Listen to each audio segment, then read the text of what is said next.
111 జీవోలో ఉన్న దర్జాగా ఫామ్ హౌస్, గోల్కొండ హోటల్స్, భారీ ఫంక్షన్ హాల్. ఆల్రెడీ 111 జియో అంటే 111 జియోలో ఎవ్వరు కూడా నిర్మాణాలు చేయకూడదు, నిషేధం. అసలు నిర్మాణాలు ఎక్కడ 111 జియోలో కట్టకూడదు, అదంతా గవర్నమెంట్ ప్రొవైడెడ్ ల్యాండ్ కిందకి వస్తుంది. మరి 111 జియోలో ఏ విధంగా నిర్మాణాలు చేస్తారు? ఇప్పుడు పవన్ కళ్యాణ్కి సంబంధించిన ఏదైతే ఆ చెరువు అది కూడా 111 జియో కిందనే వస్తుంది అనేది ఒక చర్చ. అంటే ఆ చెరువు మొత్తం రాకపోవచ్చు, కొంత స్థలం మాత్రం 111 జియోలో వచ్చే అవకాశం ఉందంటున్నారు. 111 జియోలో ఉంటే మరి అక్కడ ఏ కన్స్ట్రక్షన్ చేయకూడదు. కానీ పవన్ కళ్యాణ్ ఒక చిన్న రేకుల షెడ్ ఏదో కట్టుకున్నాడని, చిన్నపాటి ఫామ్ హౌస్ లెక్క ఏదో కట్టుకున్నాడని చెప్పి రకరకాల వార్తలు ఇప్పుడు సోషల్ మీడియాలో వినబడుతున్నాయి. నాట్ ఓన్లీ పవన్ కళ్యాణ్, 111 జియోలో చాలామంది రాజకీయ నాయకులు బిల్డింగ్లు కట్టుకున్నారు, ఫామ్ హౌస్లు కట్టుకున్నారు, రకరకాల హంగామా చేస్తున్నారు. సో అందరిపైన 111 జియోలో ఉన్నటువంటి ఆ అంశాలలో యాక్షన్ తీసుకోవాల్సిన అవసరం ఉంటుంది.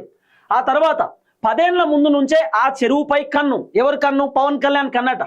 దాదాపు 10 ఏళ్ల ముందు నుంచే ఆ చెరువుపై కన్ను.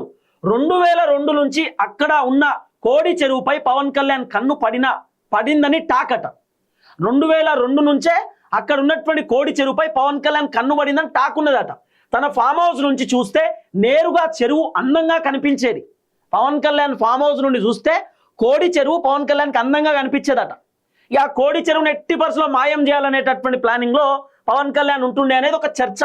ఆ తర్వాత కానీ మధ్యలో 2 ఎకరాల పట్టాభూమి ఉంది, వాళ్ళు అమ్మకం జరపలేదు. దీంతో 2014లో తక్కువ ధరకే అగ్రిమెంట్ ఆఫ్ జీపీఏతో ఉన్న శిఖం భూమిని 3232/2013 అట్లనే 3132/2013లో ఎస్కేవి కృష్ణంరాజు తీసుకున్నారు. ఆ భూమిని కృష్ణంరాజు అనేటటువంటి వ్యక్తి తీసుకున్నాడట.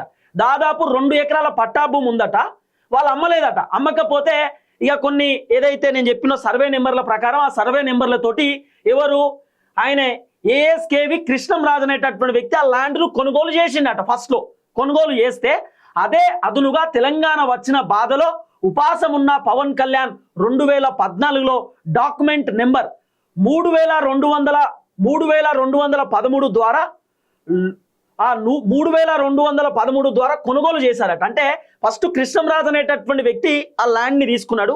కృష్ణంరాజు దగ్గర నుండి 2014లో డాక్యుమెంట్ నెంబర్ 3213 ద్వారా ఆయన కొనుగోలు చేసినట్టు పవన్ కళ్యాణ్ ఏదైతే ల్యాండ్ కొనుగోలు చేసినటువంటి కార్యక్రమం చేసినప్పుడు 2014లో కృష్ణంరాజు అనేటటువంటి వ్యక్తి దగ్గర నుండి ఆయన తీసుకున్నాడు అని చెప్పి చెప్తున్నారు.